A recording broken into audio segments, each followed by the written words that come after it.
Salam sejahtera, nama saya Nur Syahira Syakila dari Sekolah Menengah Kebangsaan Metodis. Pada hari ini, saya akan menceritakan mengenai hikayat Hang Tuah. Hikayat Hang Tuah merupakan satu-satunya epik Melayu yang melakar cita-cita, kebolehan dan sikap hidup orang-orang Melayu pada suatu zaman. Hang Tuah yang menerajui hikayat ini mewakili keunggulan citra Melayu sebagai bangsa yang bertamadun dan berbudaya dengan menonjolkan sifat-sifat kesetiaan, keberanian, kepintaran dan budi bahasa yang halus. Hang Tuah merupakan seorang laksamana yang unggul serta pahlawan Melayu yang gagah semasa pemerintahan Sultan Mansur Shah di Melaka pada abad ke-15. Pada masa usianya 10 tahun, Hang Tuah telah bersahabat karib dengan 4 orang yang sebaya dengannya, iaitu Hang Jebat, Hang Kasturi, Hang Lekir dan Hang Lekiu. Mereka bagaikan isi dengan kuku. Ketika berlayar ke Pulau Tinggi, Hang Tuah dan sahabatnya telah membunuh segerombolan lanun.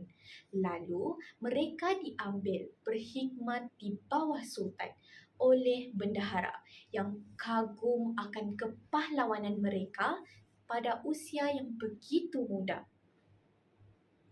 Ketika Hang Tuah mengiringi Sultan ke Majapahit, Hang Tuah telah menyahut cabaran daripada seorang pahlawan Jawa yang terunggul dikenali sebagai Taming Sari dan berjaya mendapat sebilah keris yang dinamakan Taming Sari, sebenar nama pemiliknya asal.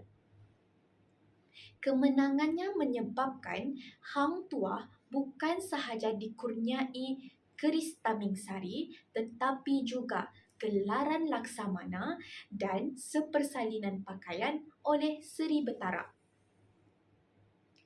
Laksamana Hang Tuah menjadi orang kesayangan Sultan dan hal ini menimbulkan perasaan iri hati dalam kerabat diraja, termasuklah Patih Karmawijaya.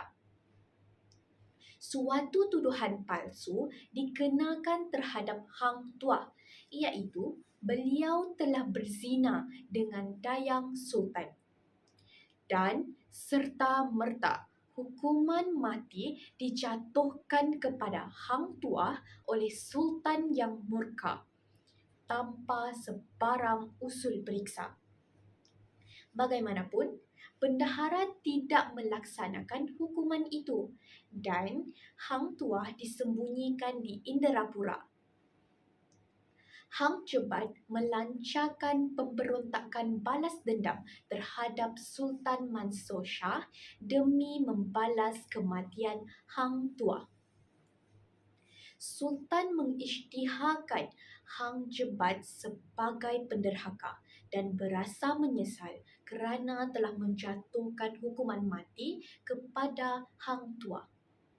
Akhirnya, bendahara membuka rahsianya dan memanggil Hang Tuah pulang daripada persembunyian.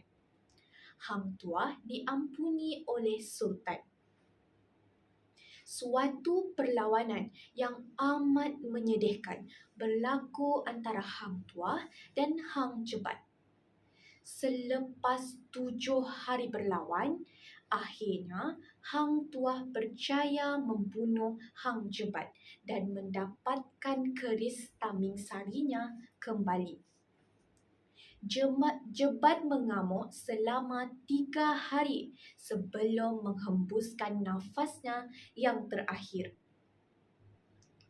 Kemudian, orang-orang Feringgi datang menawan Melaka dengan membedil kota Melaka. Pergempuran ini dilakukan serentak dengan kedatangan 2 angkatan laut dari Manila dan negara Feringgi. para pahlawan Melaka berjaya ditewaskan dan mereka berundur ke selatan. Di sini, mereka mendirikan sebuah kerajaan baharu yang dikenali sebagai Kerajaan Johor Lama. Maka, Hang Tuah terus menghilangkan diri dan beliau tidak pernah dilihat lagi. Berita tentang Hang Tuah tidak didengar lagi.